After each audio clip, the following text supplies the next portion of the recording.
आपल्या साधकांना विषय दिलेले आहेत आणि त्या विषयानुसार आजचा माझा वाट्याचा विषय आहे हेतुधर्म्यामृतमिदं यथोक्तं परविपासते श्रद्धदाना मत्परमा भक्तास्ते तीव मे प्रिया। भगवंत 12व्या अध्यायामधला हा 20वा श्लोक आहे। सुरुवात पहिल्या श्लोकामध्ये प्रश्नानं झालेली आहे। काय झालेलं आहे की देवा 11व्या अध्यायामध्ये तू सगळं सांगितलंस, ज्ञान सांगितलंस, कर्म सांगितलंस, अनेक गोष्टी सांगितल्यास, परंतु सर्व ह्या गोष्टी जरी मला सांगितल्या असल्यास तर त्या गोष्टींच्या मध्ये काही गोष्टी अशा आहेत की त्या कर्म असेल, कर्मानं परमेश्वरापर्यंत आपण पोचू शकेल याची गॅरंटी नाही। मग भगवंताला अर्जुन म्हणतो मी काय करू म्हणजे तू मला प्राप्त होशील। म्हणजे जर तर तुकोबारायांचा अभंग आपण पाहिला तर हित व्हावे तरी दंबधुरी ठेवा। जर तर भगवंता हे सगळं सांगितलंच मला मान्य आहे, कर्म कर, तू इतर काही गोष्टी कर, ज्ञान घे, या सर्व गोष्टी मला मान्य आहेत, परंतु आजपर्यंत आतापर्यंत तू बऱ्याच अनेक गोष्टी मला उपदेश केलेला आहेस आणि उपदेश करताना हे केलं पाहिजे असं म्हटलेलं आहेस, किंवा मी माझ्या मनाप्रमाणे काय करतो तुला भजतो आहे। अशी एखादी गोष्ट भगवंता मला सांग की जी गोष्ट केल्यानंतर मला तुझीच प्राप्ती होईल, इतर काही गोष्टींचा पोहापोह करावा लागणार नाही। मग भगवंताला हा प्रश्नरूपी अध्यायाची सुरुवात होत असताना मग भगवंत सांगत असतो, या 12व्या अध्यायामध्ये भक्ताचेच वर्णन सर्वत्र केलेले आहे। आता भक्तवर्णन करत असताना हेतुधर्म्यामृतमिदं यथोक्तं परविपासते। धर्म म्हणजे कर्तव्य, कर्तव्य भक्ताचं काय आहे, ते कर्तव्य कसं असावं याचा उल्लेख भगवंताने केलेला आहे। यथोक्तम म्हणजे यथा आणि युक्त, योग्य पद्धतीने कर्म असावं।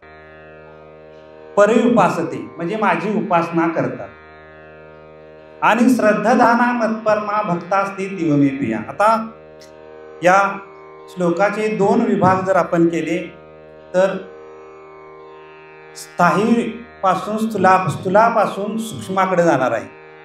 हेतुधर्म्यामृतमिदं म्हणजे स्थूल आहे, स्थूल स्वरूपामध्ये आहे। काय आहे, कर्म करणं हे स्थूल स्वरूपात दिसते, आणि श्रद्धदाना मत्परमा, श्रद्धा दिसते का हो,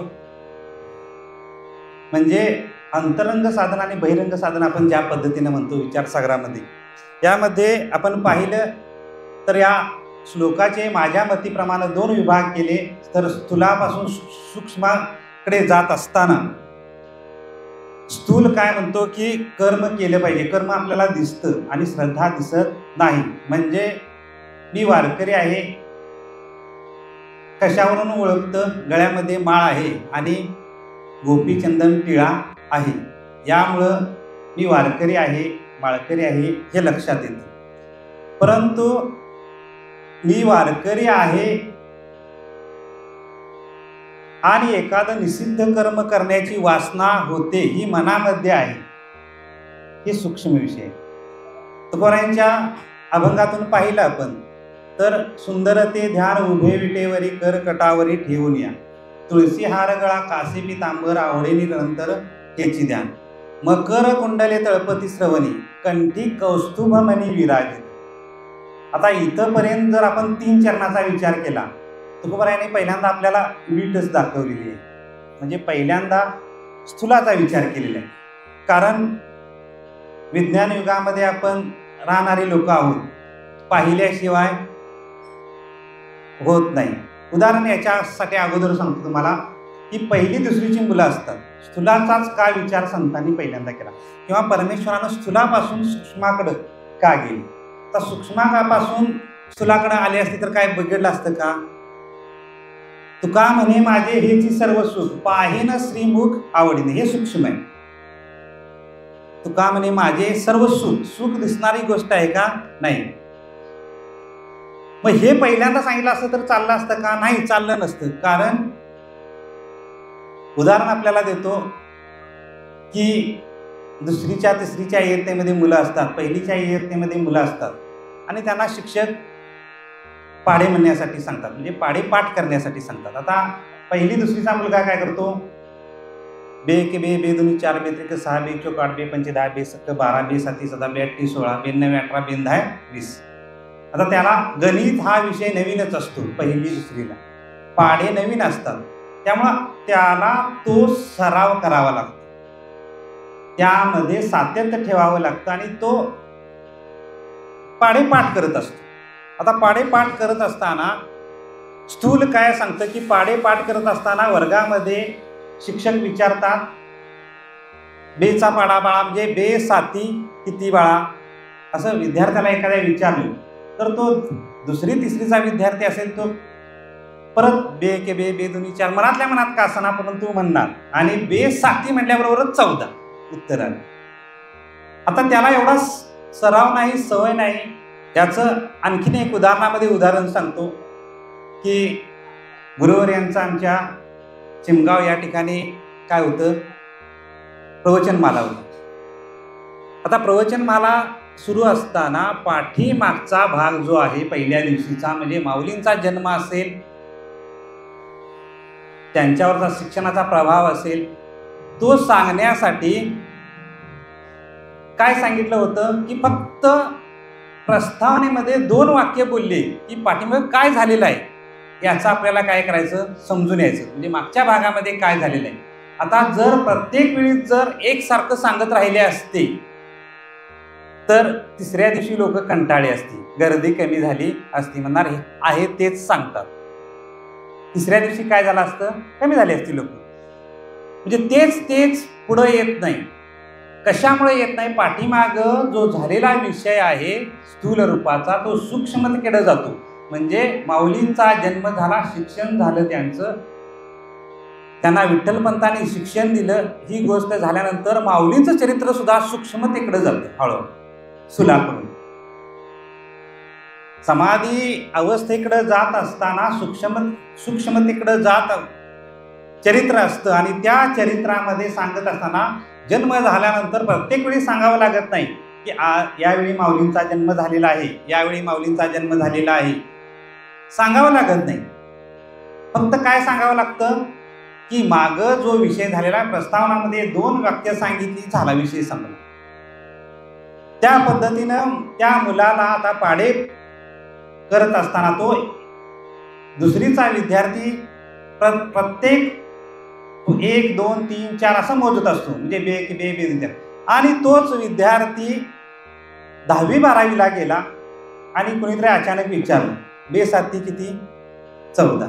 आता हे कशाचं फलद्रूप आहे, स्थूलाकडून सूक्ष्मतेकडे गेलेलं आहे, म्हणजे आणि त्यामध्ये सराव आहे. नाहीतर 12वीला माझं गेलेलं आहे आणि माझा आणि पाढ्याचा काही संबंध नाही असं जर झालं. कारण व्यवहारामध्ये आपण पाहतो अनेक दुकानदार शिकलेले नसतात, परंतु त्यांच्यासारखं गणित कुणालाही येत नाही. कशाचा स्वभाव आहे हा, व्यावहारिक उदाहरणं त्यांच्यासारखी कोणी सोडवत नाही, सरावाचा विषय. मग तसं भगवद्गीतेचं बारकाईनं चिंतन आपण केलं असता भगवद्गीतेमध्ये हेतुधर्म्यामृत सांगितलं. यामध्ये अध्यारूत घेत असताना जवळजवळ वरचे 18 श्लोक अध्यारूत घ्यावे लागतात, म्हणजे 18 श्लोकावर हा श्लोक अवलंबून आहे. हा श्लोक झाला म्हणजे वरचे 18 अध्याय झाले. भगवंत म्हणतो वर जे जे सांगितलेलं आहे मी, तीच भक्ताची कर्तव्य आहे आणि ती भक्ताची कर्तव्य काय आहेत ते तुम्ही यामध्ये सांगितले. मग ज्या पद्धतीने वर काय सांगितलेलं आहे, आता वर सांगितलेल्या अनेक गोष्टीमध्ये अद्वैष्टा सर्वभूतानां मैत्रक करुणे वच निर्मम निरहंकारा समदुःख सुख क्षण. अद्वैष्टा हा एक गुण सांगितलेला आहे, भक्ताचा गुण आहे अद्वैष्टा. आता माऊलींचं चरित्र आपण पाहिलेलं आहे, म्हणजे नाथांचं चरित्र पाहिलेलं आहे, तुकोबारांचे चरित्र पाहिलेलं आहे. भगवंताची इच्छा कशी आहे की हे सर्व गुण ज्याच्याकडं आहेत तो माझा भक्त आहे. याच्या अगोदर भक्ताची स्थितप्रज्ञाची, आता स्थितप्रज्ञ म्हणजे कोण हो? भक्तच आहे. अनेक गोष्टींचा भक्ताची लक्षणं अनेक अध्याय, म्हणजे दुसऱ्या अध्यायामध्ये असेल, 7व्या अध्यायामध्ये असेल, पुढे 17व्या अध्यायामध्ये सांगितलेले आहेत भक्ताची लक्षणं. हा भक्त आहे, हा स्थितप्रज्ञ आहे. परंतु योमद भक्त समे प्रिया असं कुठं म्हटलेलं भगवंतानं ऐकलेलं नाही किंवा वाचनामध्ये भगवद्गीतेमध्ये नाही. याचा अर्थ हाच भक्त प्रिय आहे. म्हणजे स्थितप्रज्ञ माऊलींच्या तुकोबारायांच्या भाषेमध्ये सांगितलं असेल तर पंडिता वाचका ज्ञानी अशी आत्मनिष्ठ जरी झाले जीवनमुक्त तरी भक्ती सुख दुर्लभ होते.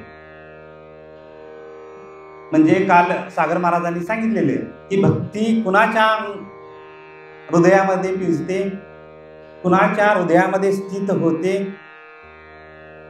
त्याला भक्त म्हणतात. त्याचं हृदय मृदू असावं. आणि हे असताना पाठीमागं सांगितलेलं आहे भगवंतानं की हा भक्त आहे परंतु प्रिय भक्त किंवा चतुर्विधा भजन्ते माम जना सुखोर्जुन, 4 भक्तांची काय सांगितलेले आहे, वर्णन केलेले. यामध्ये कोणचा भक्त मला प्रिय आहे म्हणून सांगितलं तसं काही त्यामध्ये ज्ञानीभक्त सांगितलेलं आहे, परंतु प्रिय आहे असं कुठं उल्लेख नाही. का नाही उल्लेख? कारण पुढं भगवंताला सांगायचं आहे की मला योमद भक्त समे प्रिया, तो मला भक्त प्रिय आहे. कोणता भक्त? अद्वैष्टा, ज्याच्या अंतःकरणामध्ये द्वेष नावाची गोष्ट अजिबात नाही. अद्वैष्टा सर्वभूताना. द्वेष पाहिला आपण. आता द्वेष पाहत असताना द्वेष म्हणजे काय हो? आता स्थूल स्वरूपामध्ये आहे का सूक्ष्म स्वरूपामध्ये आहे? आपण स्थूलाकडून सूक्ष्मतेकडे आलेलो आहे. द्वेष कसा होतो निर्माण अंतःकरणामध्ये? द्वेषाची एक व्याख्या सांगतो आपल्याला. काय झालेलं आहे की आमच्या शेजाऱ्यांचं एक शेत काय झालेलं आहे, 10 गुंठ विकण्यासाठी निघालेलं. मी आहे, माझा मित्र आहे, शेजारी आहेत, पाहुणे आहेत, या सर्वांनी काय केलेलं आहे, व्यवहार केलेला आहे. एक 10,000 रुपये किंवा 1,00,000 रुपये गुंठा या हिशोबानं आज रात्री त्या शेतमालकाकडे गेलेलो आहे. आम्ही बैठक झालेली आहे. उद्या मुरगुडमध्ये जाऊन काय करायचं आहे, स्टॅम्प करायचा आहे. द्वेषाची भावना सांगतो तुम्हाला. आणि हे करत असताना सर्व गोष्टी रात्री पूर्ण झालेल्या आहेत, 8 वाजलेले आहेत. जो तो आपल्या घरी गेलेला आहे. आणि गेल्यानंतर जो बैठकीला होता त्यातलाच एक काय झालेलं आहे, त्या मालकाकडे गेला. अरे तो 1,00,000 रुपये देत होता, मी तुला 2,00,000 दिले असते. काय झालं असतं, मी 2,00,000 तुला दिले असते, परंतु ते मला मिळालं असतं तर जरा जास्त चांगलं झालं असतं. आता तो मालकही म्हणतो मालकाचा फायदा कशामध्ये आहे, 1,00,000 आहे का 2,00,000? 2,00,000 मालक म्हणतो अजून रात्र आहे, स्टॅम्प व्हायला अजून काय झालेले आहे, रात्र आहे. उद्या तुझ्या नावा आपण स्टॅम्प करू. तो विषय पहिला गोल करू, आपण तो विषय बंद करू. या हिशोबानं तो विषय बंद झाला. तिथं दुसऱ्या दिवशी दुसऱ्याच्या नावावर स्टॅम्प झाला. हा त्या मालकाच्या घरी जातो आणि म्हणतो काय झालं मालक? काय नाही, काय झालेलं आहे असं एका दुसऱ्या व्यक्तीनं मला जमीन डबल भावानं दिलेली आहे. आता पहिला व्यक्ती आहे त्याच्या दृष्टीनं द्वेष कसा आहे, त्या पहिल्या मालकाच्या दृष्टीनं आपण द्वेष पाहिला तर ज्या अर्थी तुला 20,00,000 मिळालेले आहेत त्या अर्थी तुझा डबल फायदा झालेला आहे आणि तो फायदा तू स्वीकारू शकतोस. म्हणजे त्यामध्ये मला आनंद वाटला पाहिजे, परंतु प्रत्यक्षात तसा आनंद मला वाटत नाही. कारण माझा तोटा इथं झालेला आहे. माझी 10 गुंठ जमीन कमी पैशामध्ये मिळालेली जमीन गेलेली आहे. त्याच मनुष्याच्या अंतःकरणामध्ये जर वाटलं बाबा शेतकऱ्याचा फायदा झालेला आहे, 20,00,000 रुपये मिळालेले, तर अद्वेष्टा. मग तो म्हणतो कुणी घेतली ह्याचं नाव तरी सांग. नाही ते नाव नंतर सांगता येईल तुला, परंतु नाही सांगा म्हणतो. तर ती माझ्याच मित्रानं घेतलेली होती. आता ज्यावेळी माझ्या मित्रानं घेतली त्यावेळी अंतःकरणामध्ये द्वेष निर्माण होतो. अंतःकरणामध्ये काय होतो? द्वेष निर्माण होतो. मग द्वेष पाहिला आपण तर द्वेष करणारी जी लोक असतात फार संयमी असतात, फार संयमी. म्हणजे योग्य वेळ योग्य काळ याची वाट पाहत असतात. उदाहरण आपल्याला सांगतो की द्वेष कसा असतो, महाभारतापासून चालत आलेले. म्हणजे आपल्या पुराणांच्या मध्येही उदाहरण आहेत आणि अलीकडे सुद्धा उदाहरण आपल्याला पाहायला मिळतात. जर आपल्या गावामधलं मी जे उदाहरण सांगितलेलं आहे हे असं झालं तर मित्रामित्रामध्ये ताटातूट होते आणि त्या मित्राच्या खानाखुणा याला कमजोरी असेल, त्याचं चांगलं गुण असतील या माहिती असतात. त्यामुळं तो एखाद्या त्रयस्थ व्यक्तीने जर ती जमीन घेतली तर फार द्वेष होत नाही, परंतु आपल्या जवळच्या जर व्यक्तीने घेतली तर द्वेष अतिशय मोठा होतो, अतिशय मोठा होतो. उदाहरण आपल्याला महाभारतातलं पहिल्यांदा देतो. लक्षात येईल आपल्याला की महाभारतामध्ये बारकाईनं आपण चिंतन महाभारताचं केलं तर कौरवांनी पांडवांचा नेहमी द्वेष केलेला आपल्याला वाचनात येतो, नेहमी दोष. त्यातल्या त्यात दुर्योधन आहे तो फार द्वेष. कुणाचा द्वेष करायचा? तो अर्जुन आणि भीमाचा, सगळ्यात जास्त भीमाचा करायचा द्वेष. आणि त्या द्वेषाकुठे अनेक वेळा लहानपणी त्यानं मारण्याचा सुद्धा त्याला प्रयत्न भीमाला केलेला आहे. आता लहानपण असतं, ते द्वेष करत असतात, तरी पण पांडवांच्या मनामध्ये त्यांच्याबद्दल द्वेष निर्माण झालेला नाही, अद्वेष्ट आहे, म्हणून भगवंत त्यांच्या बरोबर आहे. आता पांडव मोठे झाले, सुईच्या टोकावर मिळेल एवढी सुद्धा जमीन दुर्योधनानं सांगितलं की मिळणार नाही. आणि हे मिळणार नाही म्हटल्यानंतर पांडवांनी धर्मयुद्धाची घोषणा केली. त्यामध्ये आपण सर्वांना महाभारत माहीत आहे की अनेक प्रयत्न झाले, युद्ध थांबवण्यासाठी प्रयत्न झाले, परंतु विदुराने याच्या अगोदर सांगितलेलं होतं. कधी? दुर्योधनाच्या जन्माच्या वेळी. कुणाला सांगितलेलं होतं? धृतराष्ट्राला सांगितलेलं होतं, तुझे जर 99 पुत्र चांगले राहावे अशी इच्छा असेल तर दुर्योधनाला आजच मारून टाक. विदुराचं वाक्य आहे. कारण हा एकटा 99 तुझ्या पुत्रांना घेऊन जाणार आहे आणि हा जर एकटा गेला तर तुझे 99 पुत्र सुखी राहतील. परंतु धृतराष्ट्राचं सुद्धा 99 मुलं मेल्यानंतर जेवढं दुःख झालं नाही तेवढं दुर्योधन मेल्यानंतर मात्र दुःख झालेलं आहे. सर्वांना कथा माहिती आहे की 99 पुत्र मारल्यानंतर तो दुर्योधन तळ्यामध्ये लपतो. तिथं भीमाचं आणि त्याचं युद्ध होतं आणि भीमाचं युद्ध झाल्यानंतर दुर्योधना काय होतो? शेवट असतो, तो मारला जातो. आता सर्व शत्रू मेले, मृत्यू झालेला आहे सर्व शत्रूंचा, म्हणजे आपण विजय झालेला आहे. आता ज्यांच्या आशीर्वादानं आपल्याला विजय मिळालेला आहे आणि तो विजय त्यांनाच समर्पित करावा ही भावना पांडवांची. आता आपल्या कुळामध्ये कोण आहे ज्येष्ठ? तर धृतराष्ट्र आहे, कुंती माता आहे, माद्री वारलेली असते त्यावेळी, आणि त्यांना ते समर्पित करावं यासाठी ते काय करतात? पांडव धृतराष्ट्राकडे जातात. आता गेल्यानंतर फक्त तुम्हाला काय सांगालोय, द्वेष कसा असतो. आता अर्जुन म्हणजे धृतराष्ट्राच्या अंतःकरणामध्ये द्वेष कधी निर्माण होतो? ज्यावेळी धर्मयुद्ध सुरू होतं त्यावेळी काय होतं? द्वेष निर्माण झालेला असतो अंतःकरणामध्ये. मग तो 5 पांडव जातात.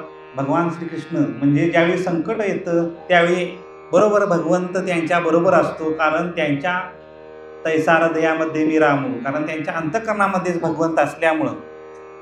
द्वारकेचा राणा पांडवा घरी, माऊलीने याला सुद्धा प्रमाण दिलेलं आहे की त्यांच्या बरोबरच असतो तो. आणि ज्यावेळी नेमकं संकट येणार आहे त्यावेळी भगवंत नक्की असणारच आहे.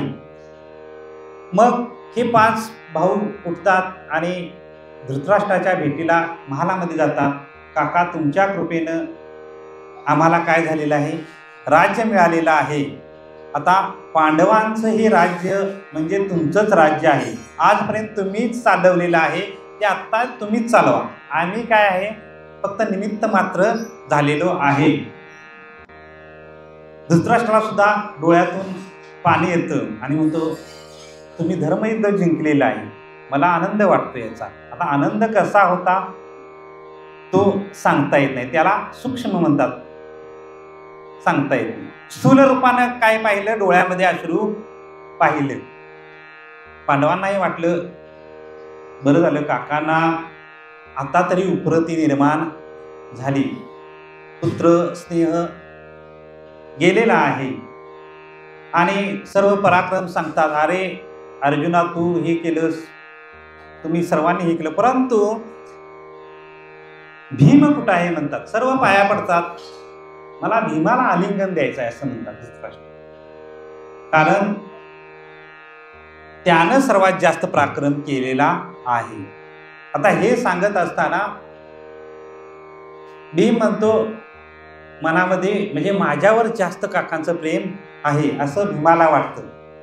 अरे भीमा म्हणतात तू खरंच धर्मयुद्ध जिंकलेलं आहेस, दुष्टांचा नाश तू केलेला आहेस आणि खरोखर तुला मला आलिंगन द्यावं असं वाटतं. आता 4 पांडवांना आलिंगन देत काका नाही, परंतु भीमाला आलिंगन देतात. याचा अर्थ भीमाच्या अंतःकरणामध्ये असा येतो की आता 7-12 माझ्या नावावरच होणार, म्हणजे धर्माला सुद्धा बाजूला झालेला आहे, काका मलाच गादीवर बसवणार मनामध्ये भीमाच्या येतं. आणि हे येत असताना भीम आलिंगन देण्यासाठी पुढे जातात.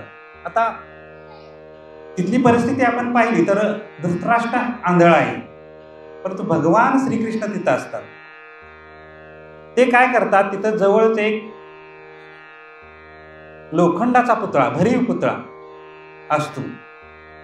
भगवंत अर्जुना भीमाला म्हणतात, भीमा खुनेनेच सांगतात, कारण बोललं तर फक्त धृतराष्ट्राचे काय डोळे गेलेले, कान गेलेले नाही, खुनेने डोळ्याच्या सांगतात की तू जाऊ नकोस. आता आज्ञाधारक असतो भीम, कारण तो भक्त आहे, आज्ञाधारक असतो भगवंताचं, भगवंतानं काय म्हणत तेच पूर्व दिशा.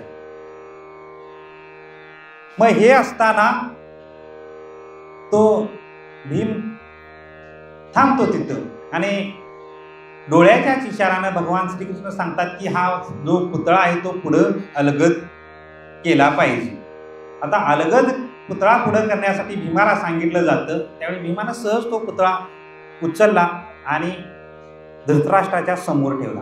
आता समोर ठेवल्यानंतर द्वेष काय करतो बघा, त्याच्या अगोदर असं झालेलं असतं, पूर्वपीठिका अशी आहे की धृतराष्ट्रानं भीमाच्या आकाराचा पुतळा लोखंडाचा केलेला आहे, कारण त्यालाही भविष्यवाणी असेल, ज्योतिष असेल, या सर्वांनी सांगितलेलं होतं की तुझ्या पुत्रांचा नाशच होणार, कारण यत्र योगेश्वर कृष्ण यत्र पार्थो धनुर्धरा तत्र श्री विजय भूतील ध्रुवानीतील मंत्री म्हणून.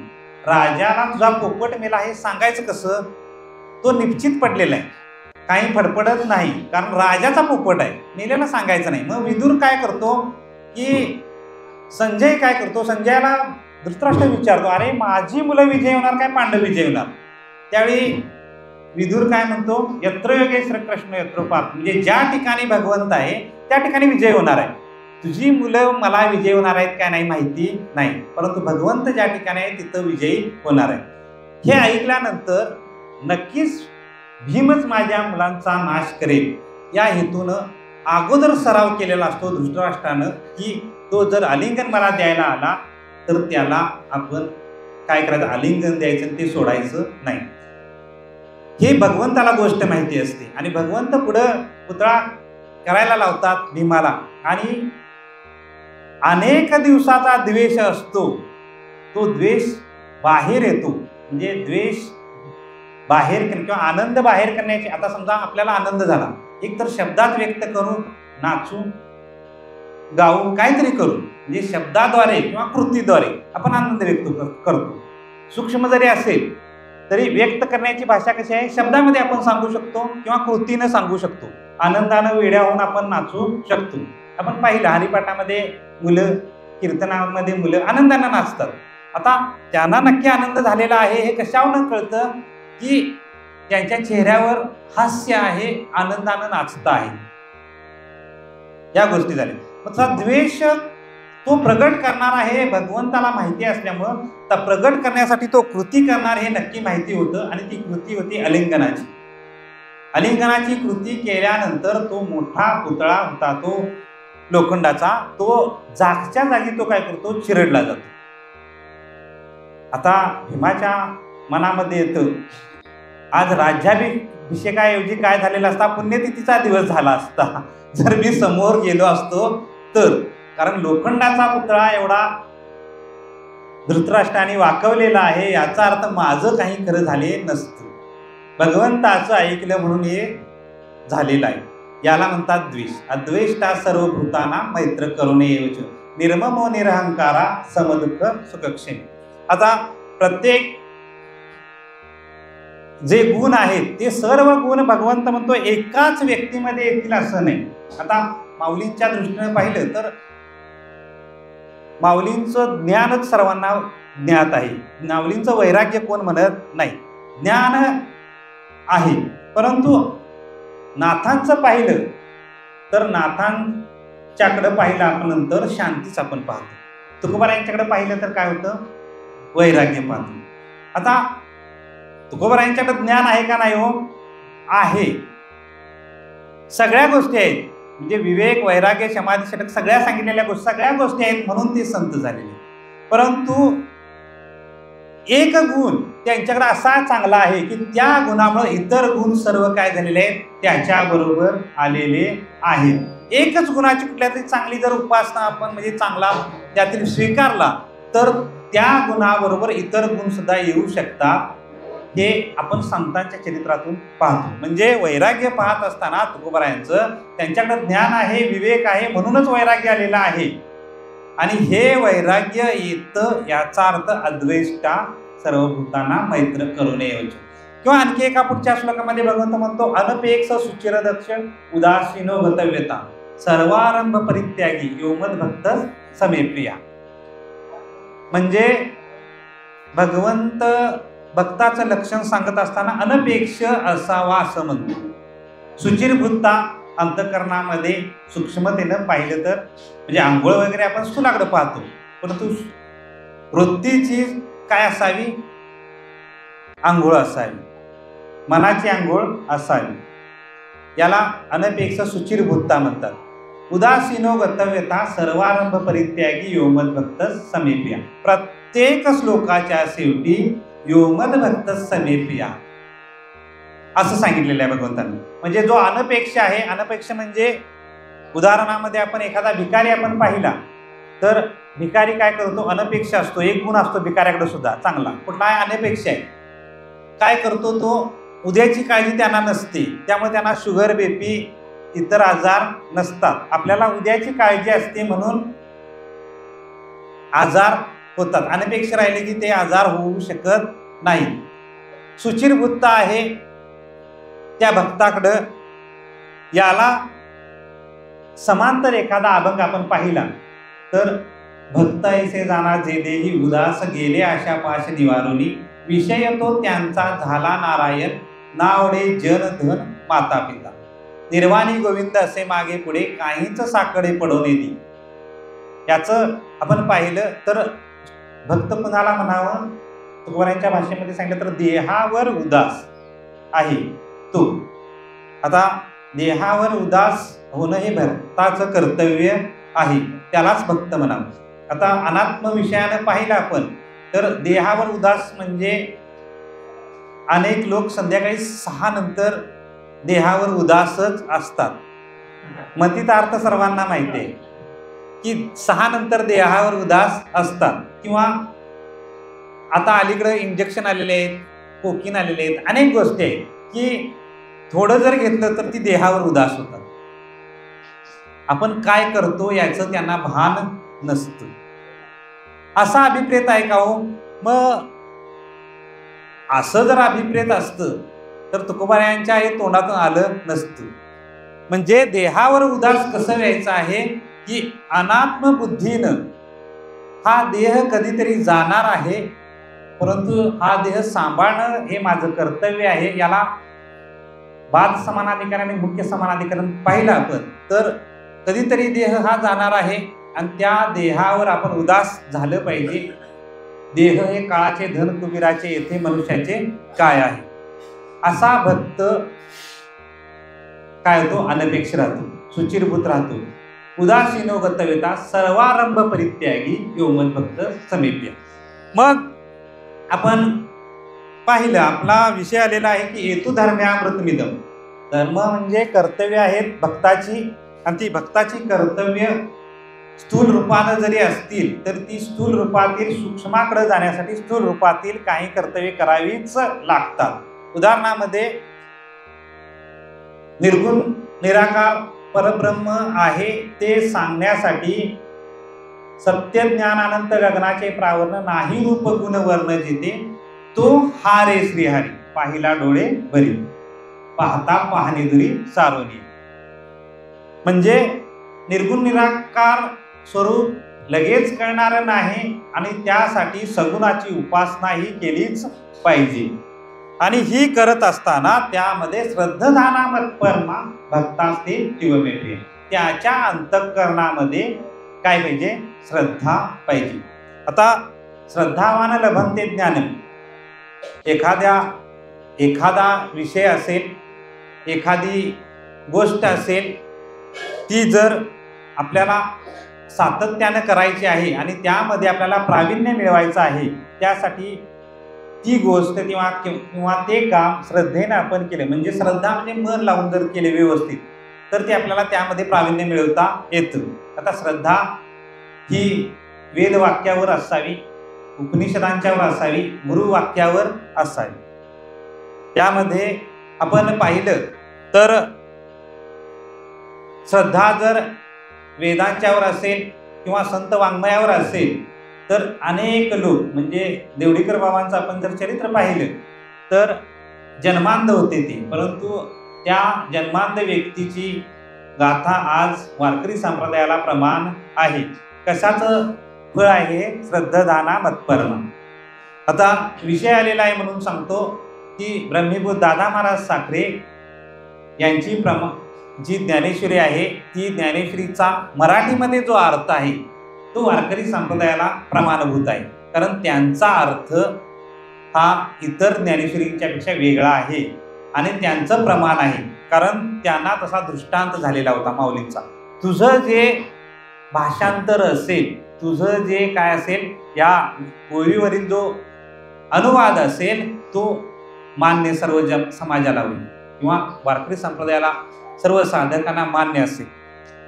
आता हे फळ कशाचं आहे हो, श्रद्धाधाना मत्परमा भक्तास्ते तीव्रमेत्रिय. श्रद्धेनं केलेलं, गुरूंच्यावर श्रद्धा आहे, भगवंतावर श्रद्धा आहे, वेदावर श्रद्धा आहे आणि तो भक्त मला प्रिय आहे. उदाहरण चाललेलं आहे आणि त्यांचीच आज पुण्यतिथी उत्सव आपण साजरा करतो आहे. या अनुषंगानं श्रद्धा ठेवली तर काय होतं आणि काय नाही.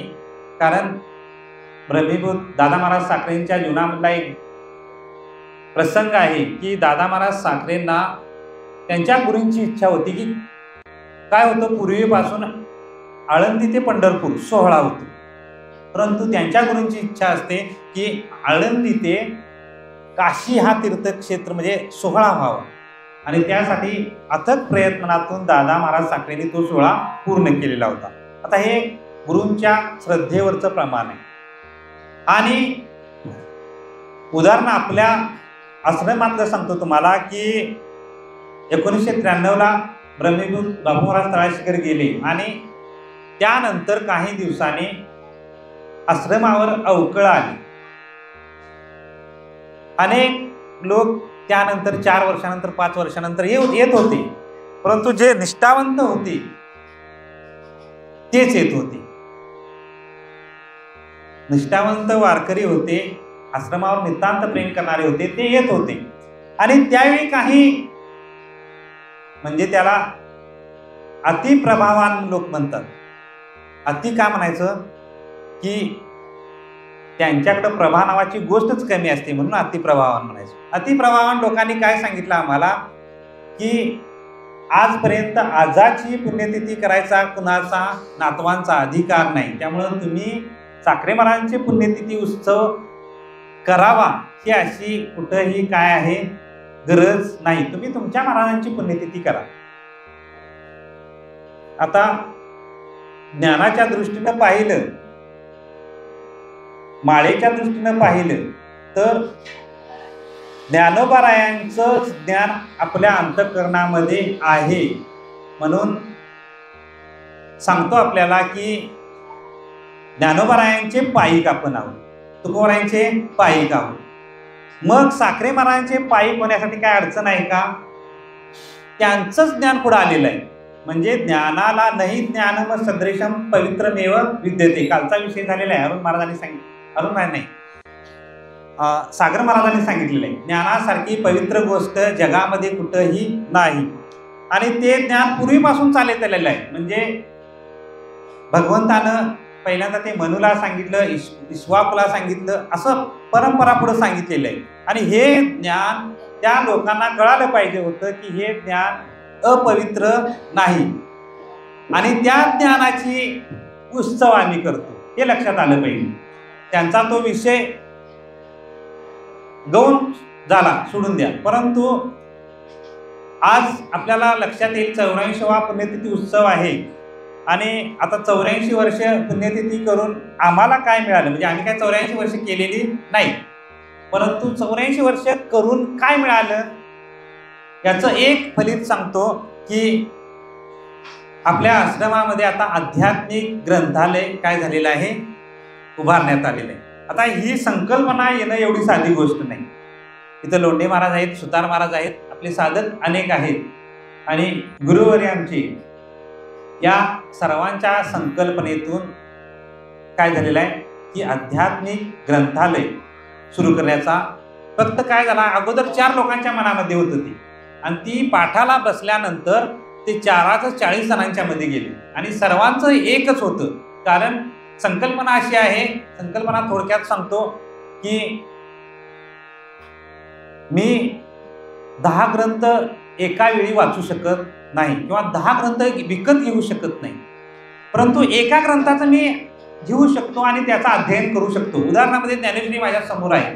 ज्ञानेश्वरीचं पारायण मी 8 दिवसामध्ये करू शकतो, 2 दिवसामध्ये करू शकतो तसं बसलं तर, आणि एका दिवसामध्ये पण करू शकतो. परंतु ज्ञानेश्वरी, तुकाराम गाथा, नाथ महाराजांचा भागवत या सर्वांचं पारायण मी करू शकत एका वेळी नाही. मग संकल्पना कशी आली की साखरे महाराजांची पुण्यतिथी आहे, आणि या पुण्यतिथीला प्रत्येकानं एक जर ग्रंथ दिला तर 10 ग्रंथ तयार होतील. आपल्या आश्रमामध्ये जवळजवळ 50 लोक शिकत आहेत, 50 ग्रंथ आपोआप तयार होतील.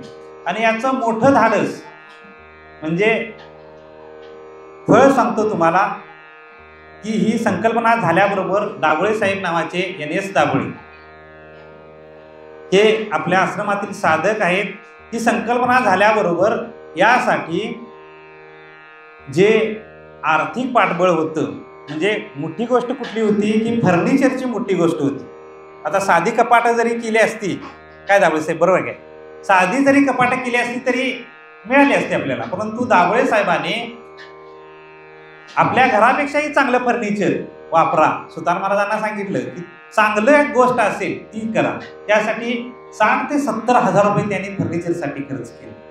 आणि त्यातून येत्या 3 जूनला आध्यात्मिक वाचनालय साधकांच्यासाठी, म्हणजे जेणेकरून या आश्रमामध्ये येणारा मनुष्य हा ज्ञानानंच तृप्त होऊन जावा अशी इच्छा मनामध्ये आल्यामुळं आता 84 वर्ष म्हणतो मी, 84 दिवसाचं फळीत नाही आहे. अनेक वर्ष अंतःकरणामध्ये सद्गुरू साखरे महाराज, सद्गुरू दळाशिखर महाराज यांची श्रद्धा होती, म्हणून संकल्प झाल्याबरोबर ही गोष्ट सिद्धीस गेली. नाहीतर अनेक वाचनालय उत्पन्न पण होतात आणि बंद पण होतात. आता हे वाचनालय विनामूल्य आहे, बरोबर आहे काय? विनामूल्य आहे, परंतु संकल्पना झाल्याबरोबर हे एक फक्त फलित आहे, असे अनेक फलित आहेत. तर या सप्ताहाच्या निमित्तानं आपल्याला मी सांगू इच्छितो की हे एक फलित आपल्याला दृश्य स्वरूपानं दिसतं आणि अदृश्य म्हणजे स्थायी स्थूल स्वरूपाने सूक्ष्म स्वरूपाने आपण पाहिलं तर आज जवळजवळ 20-1 मुलं इथं राहायला येतात. आता ती कोण आहेत याच्या अगोदर आमची ओळख होती का? ओळख नव्हती. गावातील मुलं 4 इथं काय झालेले आहेत, राहायला आलेले आहेत. आता त्यांना गावातली लांब होतं का घरं, त्यांना आनंद आहे. हे कशाचं फलित आहे? श्रद्धाधाना मत्परमा भक्तास्ते तेवमे प्रिया. एवढं परमेश्वराच्या चरणी, साखरे महाराजांच्या चरणी, गुरुवरांच्या चरणी प्रार्थना करतो आणि मी माझ्या सेवेला पुंडलिक वरदा विठ्ठल.